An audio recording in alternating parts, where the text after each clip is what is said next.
मोहिता और सचिन कॉलेज में एक दूसरे से मिले और पहली ही नज़र में उन्हें एक दूसरे से प्यार हो गया। ग्रेजुएशन कंप्लीट होने के बाद उन दोनों ने जॉब ज्वाइन की और फिर घर वालों की रजामंदी से शादी कर ली। कुछ टाइम तो सब कुछ ठीक ठाक चलता रहा। अचानक किसी एलर्जी के कारण मोहिता के पूरे शरीर पर एक स्किन प्रॉब्लम हो गई, जिसकी वजह से उसका चेहरा बहुत ही बदसूरत लगने लगा था।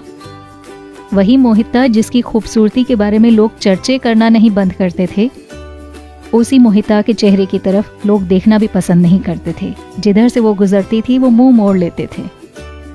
अपनी बीमारी को लेकर मोहिता काफी दुखी रहती थी। कई बार सचिन उसे समझाने की कोशिश भी करता था, पर उसके माइंडसेट पर कोई खास फर्क नहीं पड़ता था। एक दिन की बात है, सचिन अपने किसी ऑफिस के काम से दूसरे शहर टूर पर गया।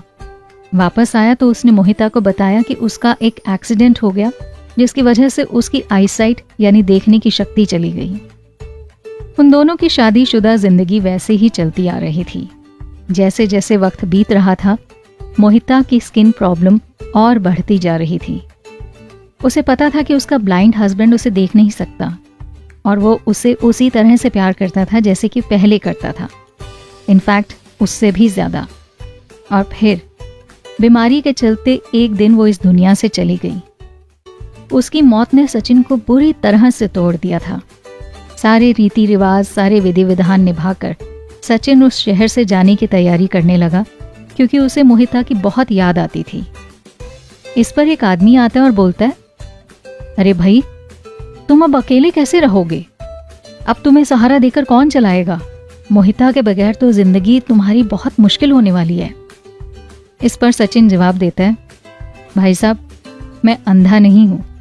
इतने सालों तक मैं सिर्फ अंधा होने का दिखावा कर रहा था, क्योंकि अगर मोहिता को पता लग जाता कि मैं उसकी ये स्किन कंडीशन, जो कि एक बीमारी की वजह से थी, वो मैं देख सकता हूँ, तो उसे बहुत तकलीफ होती और वो मन ही मन बहुत दुखी होती।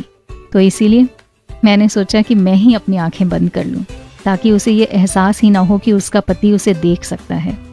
इसके आगे सचिन कहता है, आपको पता है, जब मैंने उससे शादी की थी ना, तो उसकी खूबसूरती देखकर नहीं, बल्कि उसकी असली खूबसूरती यानी उसकी नेचर, उसका स्वभाव देखकर। और बस मैंने सोच लिया था कि जिंदगी में हर कीमत पर मैं उसकी खुशी चाहता हूँ, उसे खुश रखना चाहता हूँ। सच ही कहा है किसी ने कि अगर आप किसी से प्यार करते हैं तो आप किसी भी हद तक चले जाते हैं। वेल, इस तरह की कहानियाँ, इस तरह के रियल लाइफ इंसिडेंट्स आपको कैसे लगते हैं, कमेंट करके बताइएगा।